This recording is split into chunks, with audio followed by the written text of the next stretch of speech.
ঈদের মাঠে একটা নেক্কারজনক কাজ হয় সারা বাংলাদেশে, সেটা হলো ঈদগাহে ঈদের নামাজের পর টাকা কালেকশন হয়। সে টাকা কালেকশনের মধ্যে অনেক সময় দেখা যায় দুইটা রুমাল নেয়, একটা হলো মসজিদের জন্য, ঈদগাহের জন্য, আর একটা হলো হুজুরদের জন্য। হুজুরদেরকে বসায় রেখা তাদের জন্য টাকা কালেকশন করে তারপরে হুজুরকে দেওয়া হয়। এর চাইতে অপমানকর, এর চাইতে নেক্কারজনক আর কি হতে পারে বলেন? আপনি মসজিদের উন্নয়নের জন্য টাকা উত্তোলন করবেন, মসজিদের জন্য সাধারণ দানে টাকা নেবেন, জেনারেল ফান্ডের টাকা যে মসজিদের জন্য দেন, ঈদগাহের জন্য দেন, সেটার অংশ হিসেবে ইমাম সাহেবের দিতে পারেন, জায়েজ আছে, কোনো অসুবিধা নেই। কারণ মসজিদের সাধারণ অন্য 10টা খরচের মতো ইমাম মুয়াজ্জিনের বেতন যাবে, হুজুরদের জন্য আলাদা তাদেরকে বসায় রেখা রেখা টাকা তুলবেন, এটা অপমানকর। হুজুরদেরও প্রতিবাদ করা উচিত। এই সমস্ত বিষয়ে তারা যেন যথেষ্ট পরিমাণে আত্মসম্মান বোধ সম্পন্ন হন। সেদিন কোন এক ভিডিওতে দেখছি, আপনারা অনেকে হয়তো দেখছেন, কলকাতার একজন আলেম মাহফিলে এরকম বক্তব্য দিচ্ছেন, আর পাশে দেখলাম ইমাম, ওই এলাকার ইমাম সাহেব বসা। তো বক্তব্যের ফাঁকে উনি ইমাম সাহেব জিজ্ঞেস করলেন যে ইমাম সাহেব বেতন কত? বললেন 5,000, মানে 5,000 ইন্ডিয়ান রুপি, যেটা বাংলাদেশে 8-9,000 টাকা বা কাছাকাছি, কম বেশি হওয়ার কথা। তো ইমাম সাহেব যখন বললেন 5,000, তো ওই আলেম বেশ বয়োজ্যেষ্ঠ মুরব্বী মানুষ, বুড়া মানুষ, উনি সাথে সাথে একটু রসিকতা করেই ফতোয়া দিলেন যে তাহলে এলাকাবাসী কারোর নামাজ হবে না।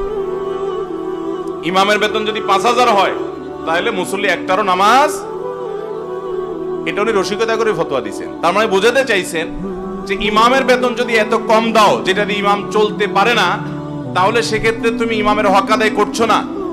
তুমি কিসের সালাত আদায় করছো আর কিসের ইবাদতবন্দি করছো? তুমি তো ইমামের হক নষ্ট করছো।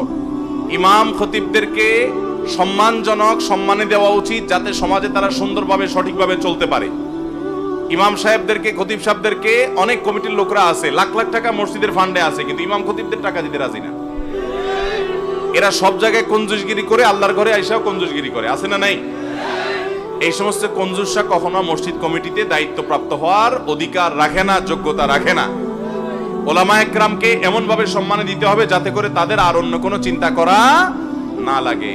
আল্লাহ আমাদের মসজিদ কর্তৃপক্ষকে এরকম ওলামায়ে কেরামের দায়িত্ব, তাদের প্রতি দায়িত্ব কর্তব্য সম্পর্কে সচেতন হওয়ার তৌফিক দান করুন। কত দিতে হবে সেটা নির্ভর করবে কোন এলাকায়, গ্রামে কত হইলে চলে। একটা গ্রামে একটা মানুষ, আজকাল দ্রব্যমূল্যের যে অবস্থা, 15,000 20,000 টাকার নিচে সুন্দরভাবে মিডিয়াম ভাবেও চলা কঠিন হয়ে যায়। শহরে তো 30-40 হাজার টাকা হলে একবারে কোনো মতে চলা যায়।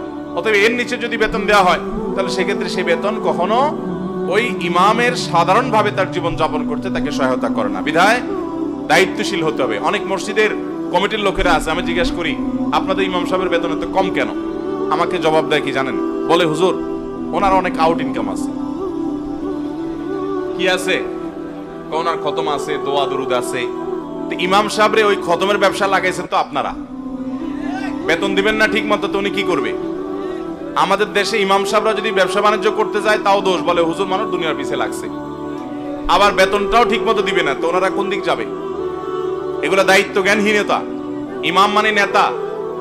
আপনি যার পিছনে সালাত আদায় করছেন তাকে নেতার মতো সম্মান দিতে হবে। সেখানে তার ন্যায্য অধিকারটাই যদি আপনি না দেন তাহলে আপনি কিসের নেতা মানলেন তাকে?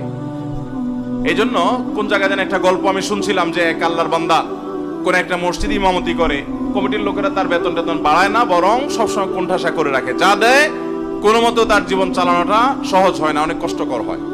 তো তার একজন মুসল্লি পরামর্শ দিচ্ছেন, হুজুর কমিটির লোকরা যেহেতু এত কঞ্জুস, লাখ লাখ টাকা থাকা সত্ত্বেও আপনার বেতনটা বাড়াইতে চায় না, তো আপনি এক কাজ করবেন, নামাজ শেষ হলে প্রতিদিন সালাম ফিরানোর পর আমাদের এলাকার কোন একটা মসজিদ থেকে যে জুতা পালিশ টালিশ করে তার কাছ থেকে ওই যে বাক্সগুলো একটা ধার নেবেন, নিয়ে সালাম ফিরায়া মসজিদের বাইরে গিয়ে ও জুতা নিয়ে বসে যাবেন। এবং মসজিদ যখন জুতা কালার করে তখন ওই একটা ছেঁড়া জুতা রাখে, ওইটার উপরে পাও রাখা ভালোটা কালার করে, আছে না? বলছে তখন বাইর হওয়ার পরে দেখবেন মসজিদ কমিটির লোক যেগুলো আপনার বেতন এতদিন বাড়ায় নাই, অথবা ইমাম সাহেব আর খতিব সাহেব মুয়াজ্জিন সাহেব মানে হলো এদের গলা চিপা ধরো, এরা না খায় মরে যাক, এই টাইপের যারা বখিল, এদের কেউ যদি এসে আপনাকে বলে হুজুর আমাদের ইজ্জত ডুবাইছেন আপনি, জিব্বা যদি কামড় দেয় তো সাথে সাথে সেরা জুতা নিয়ে 2টা বাড়ি মারবেন। বাড়ি মারি বলবেন যে আমি হালাল উপার্জন করতেছি, তোমার সমস্যাটা কি? তোমার ইমাম হালাল উপার্জন করতে পারবে না, আবার ইমামকে ন্যায্য বেতনও দিবা না, তো তোমার মতো জালিম আর কে আছে?